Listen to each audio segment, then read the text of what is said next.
All right, today we are diving deep into one of the most explosive, controversial, and, let's be real, wildly successful superstars on the internet, IShowSpeed. I mean, this guy is a one-man chaos engine who's built a global empire, and he's not even 21 yet. It's wild. So, with all that success, you gotta ask the big question, right? Who is IShowSpeed, really? Is he some kind of comedic genius, a brilliant entrepreneur, or is there something way more complicated going on here? Well, to even start to get a grip on who he is, you have to look at the absolute firestorm of debate that follows him everywhere he goes. On one side, you've got this really intense criticism, like this comment right here, which basically frames his entire act as a harmful caricature. But then, for every single one of those critics, you've got a defender who sees something completely different.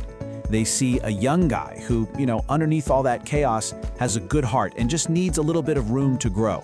And that right there, that's the core tension we've got to unpack. Okay, so here's how we're gonna break it all down. First, we'll look at the phenomenon itself, then dive into his challenger persona.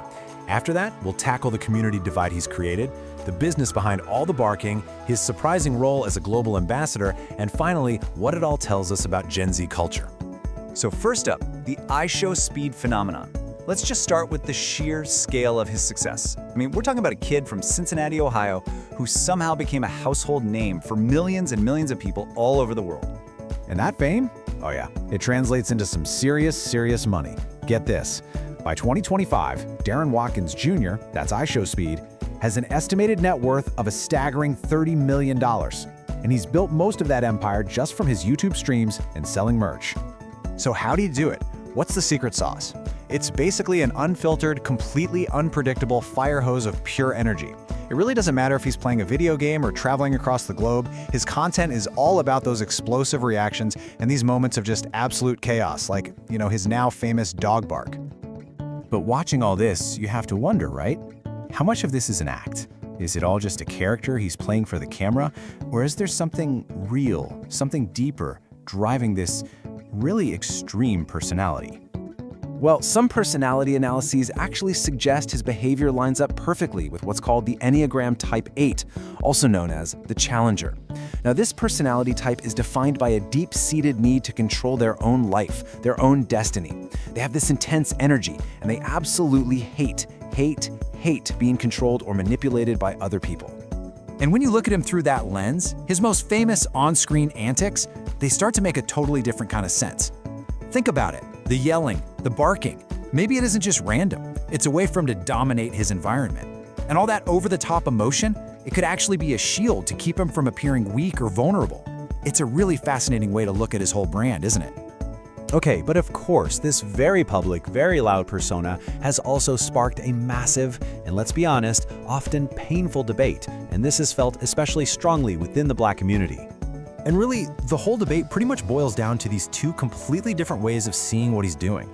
On one hand, you have critics who see his act as a modern-day minstrel show. They argue he's cooning or performing harmful stereotypes for what is a majority white audience. But on the other hand, you have his defenders. They see a young Black man who is just living freely, being his authentic self, and simply entertaining people. So what this really highlights is this deep-seated conflict between his intent and his impact. His supporters will often point to his charity work and argue, hey, he's just a young guy learning in the public eye. But critics counter that, saying it doesn't matter what his intent is, because the outcome is that he profits from behavior that reinforces really negative stereotypes. And speaking of profiting, let's get into the mechanics of it all. How exactly do you turn this brand of pure chaos into a multi-million-dollar business?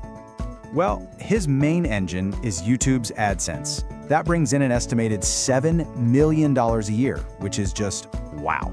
But he's smart. He's also built a really diversified business. He's pulling in significant income from sponsorships, merchandise sales, fan donations, and even dipping his toes into things like NFTs. And listen, this meteoric rise, it was not an accident. It was built on a playbook that a lot of today's big creators follow.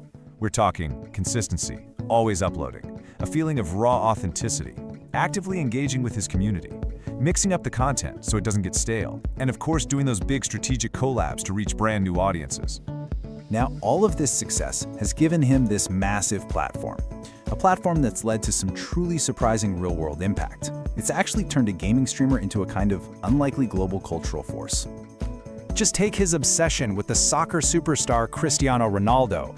When Ronaldo signed with the Saudi club Al Nassr, Speed's constant non-stop content about him basically acted as a bridge. He turned millions of his young, gaming-focused fans into followers of the Saudi Pro League, and this just dramatically boosted the club's global social media presence. It's incredible. And this influence, believe it or not, even extended into geopolitics. During a tour of China, his chaotic but mostly positive streams were actually picked up and amplified by Chinese state media. They framed him as a soft power victory, presenting his unfiltered view as a way for Western audiences to see the real China, something that, official diplomats often really struggle to do. So, what are we supposed to take away from all of this? Beyond the barking and the millions of dollars, why does the IShowSpeed phenomenon actually matter? At the end of the day, he isn't just a streamer, he's a mirror. His fame really reflects a massive cultural shift, especially for Gen Z.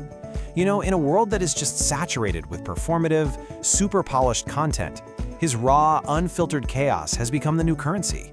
He kind of represents the death of decorum and the complete blurring of the lines between our public and private lives. And all of this leaves us with one final, really provocative question for our digital age. In this new world of entertainment, where creators' every single move is shaped and amplified by millions of viewers in real time, who is actually in control? The star or the crowd?